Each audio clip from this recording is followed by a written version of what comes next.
And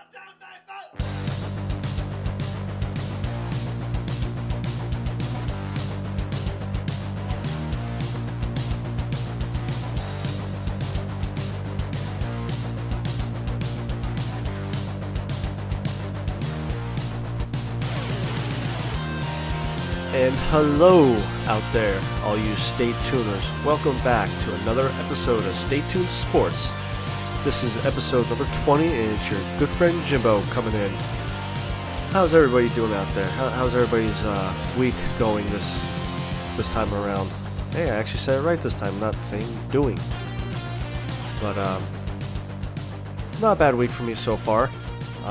As far as sports related, got hockey coming back. Well, actually came back last night. It's Thursday right now that we're recording. So, Capitals play last night, but my wonderful Philadelphia Flyers play tonight at, I think 7:30. We're visiting the Golden Knights, which should be a interesting game. As far as the Flyers, you got James Van Dyke. Sorry, I got a little bit of a cold. His first Flyers game back with the team. We also had Notre Dame coming out with a big victory last weekend against Stanford. So I'll talk a little bit about that, as well as some baseball news. We got the playoffs starting, but we also had a coach firing, a GM firing already. And there's a story I found involving the Oakland Athletics and the New York Yankees and an Oakland fan. So I'll start off the show with that. So everybody knows, if you've been listening every week, I'm very diehard, hardcore Eagles fan. Slowly getting there with the Flyers. Been a Flyers fan for about 5-6 years now. But I love Wayne Simmons. Starting to get used to a lot of the other players, especially some of the younger players, because I get to see them up here in Wilkes-Barre, Scranton when they play the Baby Pens. But a lot of Philadelphia fans still to this day get a bad rap because of our attitudes, of how we acted back in the 80s, 90s, probably even the 70s. Throwing snowballs at Santa Claus and batteries at J.D. Drew. So when I was looking for some stuff to talk about tonight, I came across this story that was on ESPN. Excuse me. And it was the Athletics versus the New York Yankees. Played a wild card game, I believe, last night or the night before. And what it was the Oakland Athletics needed a little help from their Twitter friends, Twitter followers, to look for this one gentleman who was an A's fan. And the game was held in New York. And there was a picture of him being doused by beer by New York Yankee fans. Now, it's not Philadelphia, so why should we, talk about this or chastise these Yankee fans and this and that? Before I get to that, but I will say, kudos to the Athletics. They basically wanted to send him a lot of team gear. They're going to bring him out to a home game next year. He's a former Oakland resident who's living in New York now, but he's still a diehard A's fan. So kudos to the A's for helping this guy out. But back to these morons. I don't understand fans why they do this. What's the point of it? It's one thing to bust on, fans of the other team, or joke around with your friends who might not like your team. And even these guys I play with on NHL 19, we have a club together, they're Devil fans. And they know I'm a Flyers fan, and we give crap back and forth. And we were actually just talking about situations like this the other night. And the one buddy said, and he made a good point, most of these incidences, no matter if it's Philadelphia or Oakland or Texas or Miami, whatever city it is, most of this is one of two things. 21, 22-year-old college guys or girls that mommy and daddy have buku dollars and don't really even care about the game. They just go there to get drunk. And they're the people that cause these problems. And it also gives a black eye to their teams that they're quote rooting for, and it makes the experience for the other guy that you're throwing stuff at or doing whatever bad. I used the story about me and King going to a Eagles game about 2 years ago, I think it was 2 seasons ago, and it was a Monday night game in Philly, and he was terrified because he had in his head that he's gonna have beer thrown at him, food thrown at him. He may even get jumped because he's wearing his Giant stuff, and you're Philadelphia fans. And I'll tell you this: where we sat for tailgating before the game was probably about 1,000 feet away from one of the subways. So everybody from downtown coming to the link, coming up through the steps. I mean, yes, I was a little nervous in the beginning, but not one person gave him a problem as far as being physical. Did they bust on him? Yeah, but you gotta expect that going to an away game, wearing your team that you want to support, and that's kudos. Kudos to you. And like I was talking about the guys I play NHL with, I already told them that if I ever go to a Devils game, I have no problem wearing my Flyers gear. I expect to get busted on or called names. It's just that it really bothers me that there's people out there that pretty much ruin the experience for everybody. And the other reason why I do bring this story, is because I am kind of, as a Philadelphia sports fan, tired of always being, the head of the class, being named like, you're the bad fan and stuff like that. When it's going on all around, it's not just Philadelphia.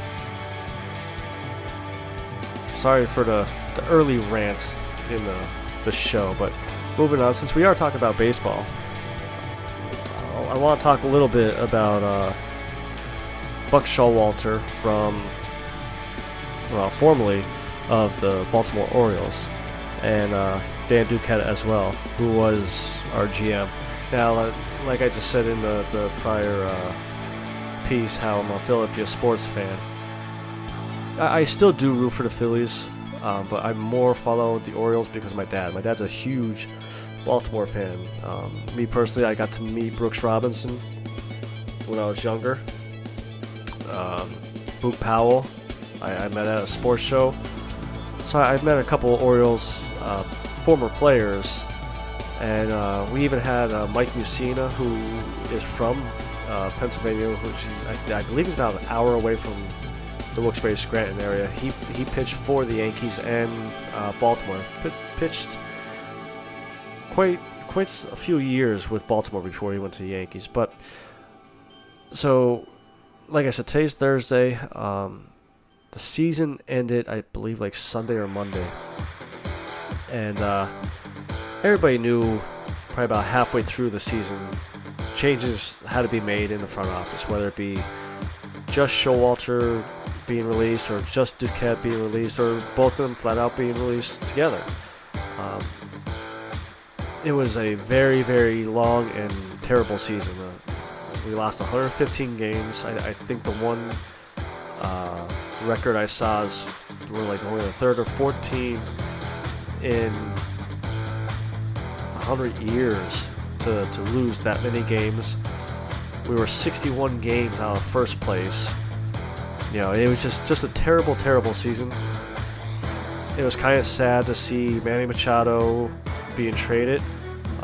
You knew it had to be done. We got a lot of good prospects back. You know, so we'll see how they pan out. But for me personally, I felt bad for Adam Jones, our starting center fielder. He's been with the team for 10, 12 years or so. Now, I just started to get back into watching baseball, following and watching it about 6-7 years ago. And like I said, I picked it up because my dad likes to watch Baltimore. We get the MLB ticket or whatever they call it. And I've always liked him. Like the way he carries himself very professional. He always has his team's back. I remember, I think it was 2 seasons ago, Batista from Toronto Blue Jays at the time. He did something towards the one rookie pitcher that we had, and I mean Adam Jones met him at second base to have a few words with him. And then what really sealed the deal for me that I'm gonna follow him to whatever team he goes to next season. After these past 2-3 weeks, you know, of ending the season, some of the videos that I was seeing, him knowing, and he knew his tenure was done. The last game of this, the last home game, before the game started, he went out to, you know, sign autographs like some of the players do, and he brought out 5 or 6 baseball bats, 2 or 3 baseball gloves, some hats, and just walked up the baselines, you know, the fence, giving bats out to little kids. And when I say little kids, I mean like 9, 10 years old, not no 16, 17 years old. Another time, probably about a month ago, I saw he hit a home run. Little kid, about 9, 10 years old, sitting in the first row there, about 6, 7 seats away from the dugout. Adam Jones came into the dugout. Next thing you know, pops out, calls the kid over, and gave him the batting gloves he was wearing to hit that home run. And the look on that kid's face was awesome. I mean, Adam Jones made a fan for life with this kid. And it broke my heart in a way, just to knowing that he's going to not be with Baltimore no more next year. And kind of to show you the respect the team had for him, or has. You know, they didn't lose any respect for him. The last home game before the team came out, so what they do for the national anthem is the outfielders will come out on the edge of the dirt right behind second base. Infielders are on the grass between the second base and the pitcher mound, and catcher and the umpires are at home plate. So Adam Jones, you know, ran out to where he's supposed to go, thinking his teammates were behind him, and they stood back. They stayed back. And once the crowd knew what was going on, they stood up, gave him applause. Adam Jones didn't want that. He kept on, whether he was acting or not,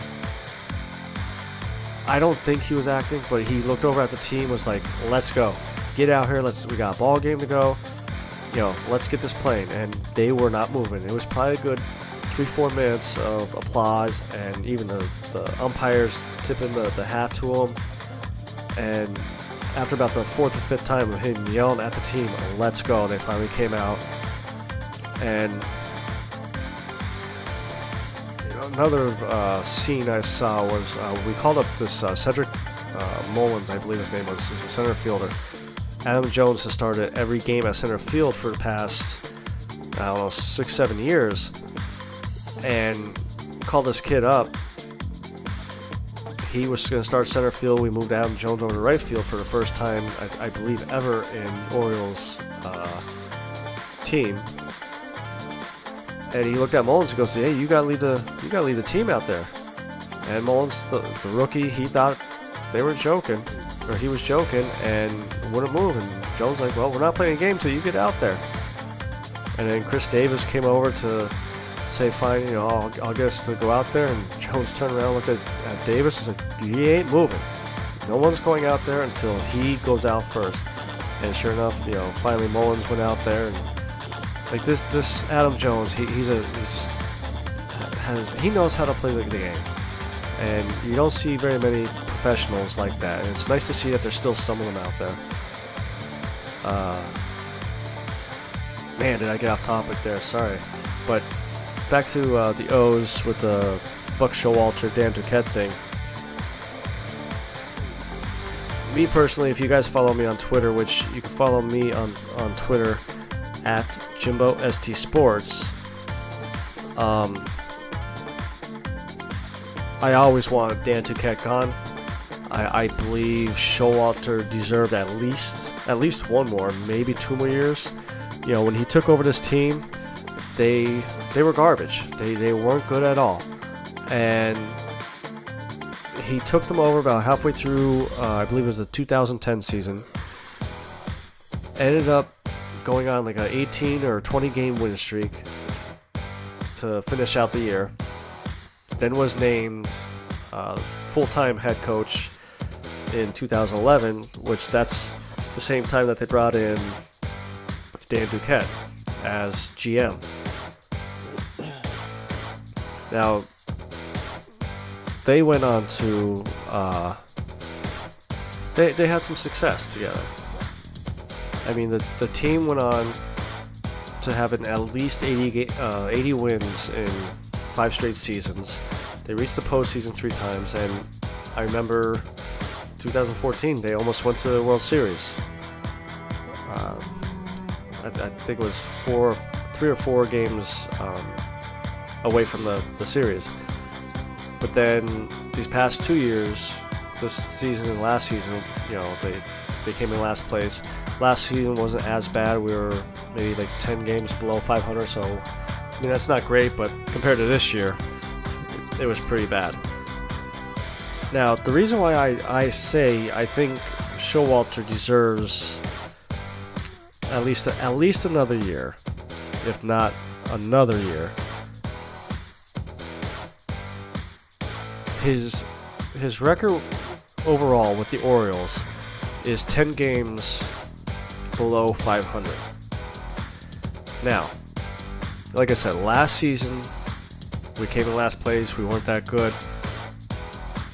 If we lost 115 games, well, since we lost 115 games this year, and that put him 10 games below 500, that means going into the season he was 100 games above 500 or so. This season, I blame on Dan Duquette. Okay, yes, you had to move Manny Machado. You didn't do really anything as far as helping your starting pitching out, your rotation. Yeah, you went and got Cobb. I think his name's Alex Cobb. Dylan Bundy, I'm not giving up on him yet. I still think he has talent, but he needs other starters around him. I think he may have faltered because of some pressure to be that guy, and he's young, so I think he still could work with it. So we got Cobb now. We had Guzman to start the season. I thought he should have been gone last season. You traded away Jonathan Scope, which I would have kept him around. I would have tried to sign him. I mean, you weren't going to sign both Manny and Scope. Adam Jones, even though I want to see him stay in Baltimore, you had to try to trade him. I know he had a trade clause, no trade clause in his contract, But there was teams out there that he was okay to go with, and he didn't move them. There were just too many problems or situations that Duquette didn't fix or didn't follow through. And that's not Showalter's fault. I mean, he doesn't make the yes, we'll trade him, or the no. I'm sure he gives an opinion of like, hey, I wouldn't do that or do this. But he doesn't sign the papers to say, okay, send him away. Mark Trumbo or Chris Davis's contract. I did want Chris Davis back. I'll admit that when he was a free agent.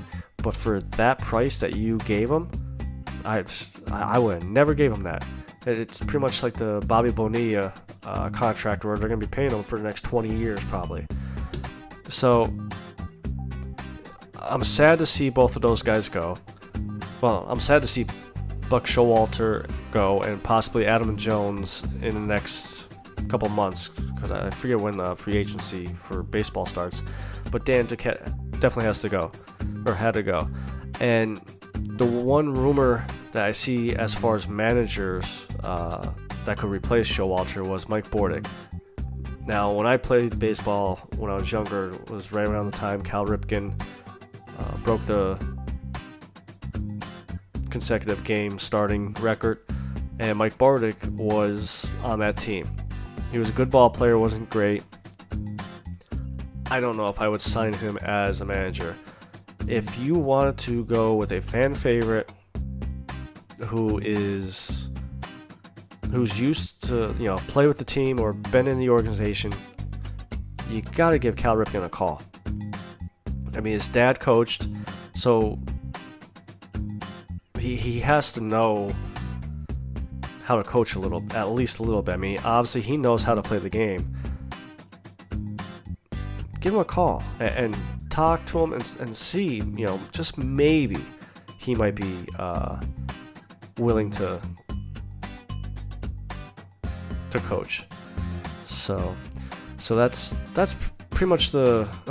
Actually no. What I'm gonna do is I'm gonna get my picks for this division for the baseball playoffs real quick. So in the NLDS, we got the Rockies versus the Brewers, and we have the Braves versus Dodgers. As far as winning this round, I'm going to say from the Rockies Brewers games, I'm going to go with the Rockies. And then as far as the Braves Dodgers, I'm going to pick the Braves. They just seem like they were hot all year. And I mean, even when they kind of cooled off a little bit, they still seem pretty good. As far as the ALDS, we got the Yankees versus the Red Sox, which I may still tune in to that game, just because there's going to be fireworks. There is. There always is. And then the Indians versus Astros, which both of those games can be very entertaining. I mean, Astros, especially with the Indians past couple seasons, they've been coming on strong. So with the Indians and the Astros, I'm going to go with the Astros. Wow, the Astros. I'm going to go with the Astros. Just because I think maybe the Indians might be still a year or two away. As far as the Yankees and Red Sox, I'm not buying into the whole Aaron Judge or Stanton thing just yet. I think they're going to cool off in the playoffs. So I'm going to go with the Red Sox for this round. And then when this round's over, me or King, hopefully he'll be back in a couple weeks.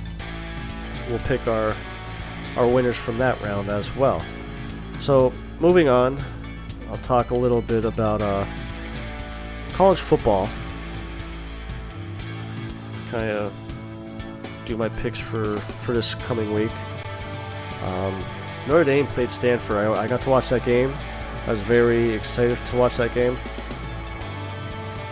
I'm not saying this as a Notre Dame fan. I'm saying this as a football fan. That was a fun game to watch. And that offense with Book, it just looks so much different than it did with Wimbush. it seems like the offense is a lot more confident, a lot more fluent, and like not worried about something. I'm not saying Wimbush is a god-awful, terrible quarterback. It's just I just don't think he fits that style of offense. So I mean, we had Notre Dame win 38-17. Pretty much got what I was asking for last week, a blowout win, and almost got where I wanted it. We moved from number 8 to number 6. I was hoping that if we had a blowout win, we could move up to the top 5. But this week we got number 24 Virginia Tech, which is no slouch. If we win this game, I mean, we definitely have to crack the top 5.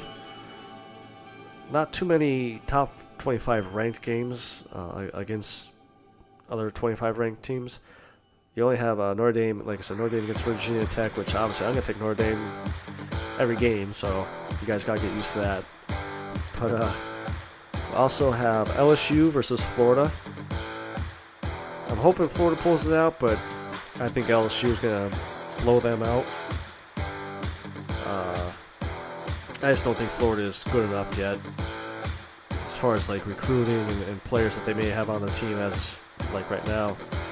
Then you also have Oklahoma versus Texas. Oklahoma's number 7, Texas is 19. Last week Oklahoma beat Baylor 66-33. Again, I don't think Texas is as let me see, who did they play last week? Yeah, I mean Texas, they played Kansas State last week and they barely beat them 19-14. This could be another blowout. So out of all the ranked teams, I'm picking Notre Dame, picking Oklahoma, and I'm picking LSU. LSU and Oklahoma is going to definitely be the blowouts of the week. And of course, actually one game that was really good I had on the TV as well was the Ohio State-Penn State game. I was rooting for Penn State. Obviously, I think if they won, that would have put us in the top 5. Notre Dame in the top 5. But they barely, they lost 27-26. It was a good game all the way around. Yeah, Clemson almost got upset by Syracuse. I think that one was a little bit earlier than the Notre Dame or the Penn State game. So I got to watch that here and there. And listen, Syracuse the past couple years has been no joke. It's just a matter of time before they sneak up in there and start getting ranked and maybe even get top 10 team soon. So moving on to the NFL week 4 review. I had the bonehead play of the week, my fantasy football team. I figure I'll keep riding the Fitz magic. That's all I heard. Sounded like poop. That's how he played. And to make it even worse, I had Jared Goff on my bench. Needless to say, I lost by 10 points too. That's the killers. I would have blew the other team away. But I'm pretty sure when we were recording last week, I did say that was going to be a high-scoring game. I did take Minnesota. I was thinking since they lost to Buffalo, they would come back and be pissed off and win, and they almost did. I mean, they lost 38-31. My Philadelphia Eagles, man, their defense, their passing defense, I should say, their run defense is just nasty. But the pass defense, they got to get their heads out their asses. Jalen Mills, I love him. I like how he's a physical corner. He's not a starting cornerback. He's a slot corner. And that's where he played last year, was in the slot, and he was awesome. They need to bounce Sidney Jones, who's in the slot right now. He's a bigger cornerback. Bounce him outside, start him alongside Darby, move Mills back to the slot. And I think that's going to help out a lot. Now, this week they're not doing that. They're keeping Jalen Mills out there still.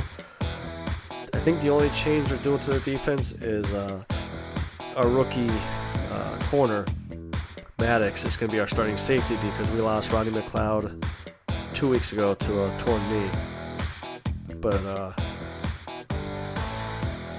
Pittsburgh's still in shambles, even though Le'Veon Bell said he's coming back. Week 7, I believe that's their bye week. And the article I saw too on ESPN about that too, they were quoting Le'Veon Bell. He's like, I miss football and I want to play, so bad and blah, blah, blah, blah. Well, why are you waiting till week 7 then?